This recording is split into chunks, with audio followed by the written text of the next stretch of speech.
Some journeys start with a plan, some journeys start with a feeling.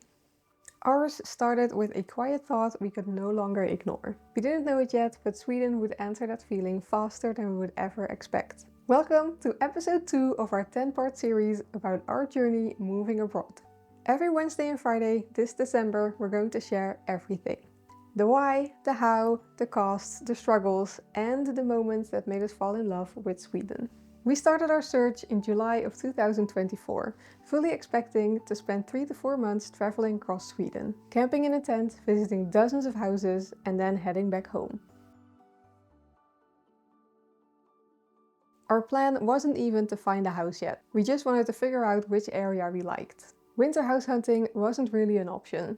It rarely snows in the Netherlands, so driving to snow would be new to us. And camping in freezing temperatures didn't sound fun.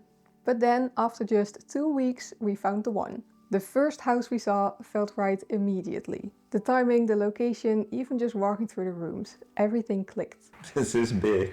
This is big, yes. Oh, Pixel is gonna love this. Yeah. And suddenly, our dream of moving abroad didn't feel like a dream anymore. Back home, life had become too loud, physically, mentally, and socially. We were always rushing. There was always traffic, deadlines, and obligations. And slowly, without even noticing, we stopped hearing ourselves think. We didn't leave the Netherlands because we disliked it. We left because we outgrew the life we were living there. Why Sweden? We were craving peace and quiet, something completely different from our busy life in the Netherlands, as we explain more in episode 1.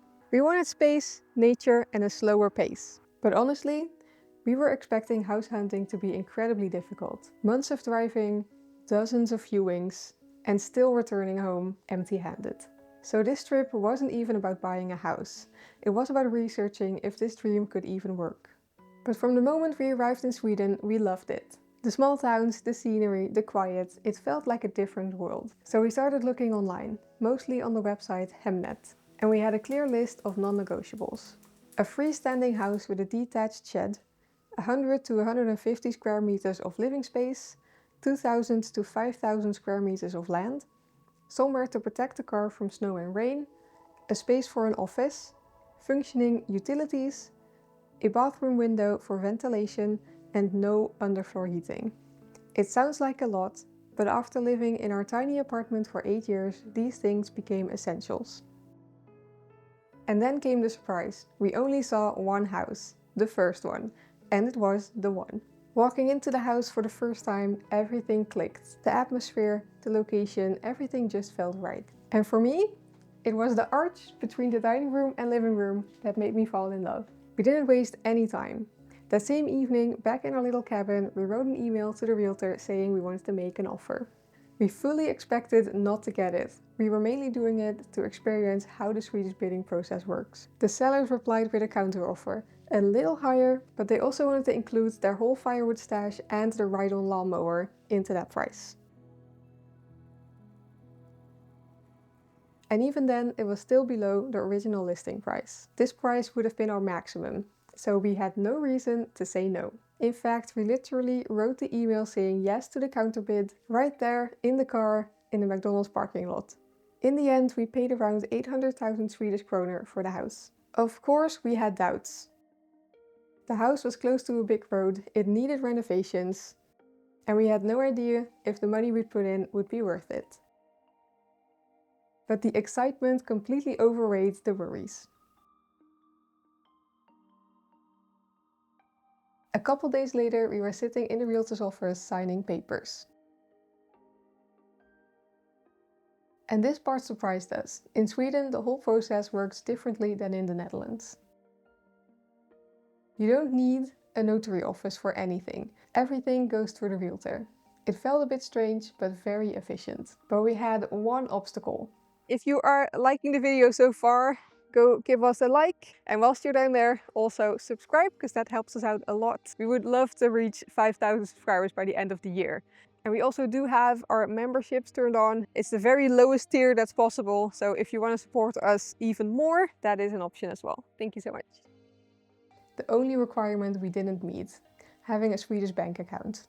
And without that, the whole sale could fall apart.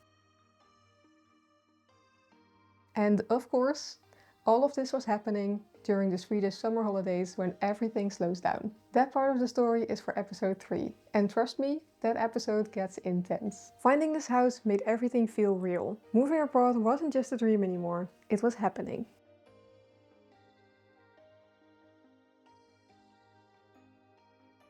What we learned is simple. Do what feels right and trust your instincts. Any season works for house hunting, but if you're doing it in winter, remember that the snow can hide things you can only see in spring. Moving is stressful, and moving abroad is double that stress. Everything works differently, but once you get through the chaos, the reward is worth it. If you're planning to buy a house abroad, go for it, but give yourself time, do your research, and don't rush into anything, unless you absolutely have to.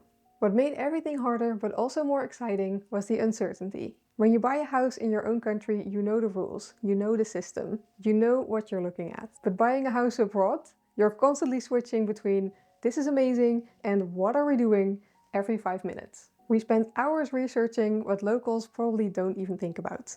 Like, how do Swedish wells work? How deep does the snow get?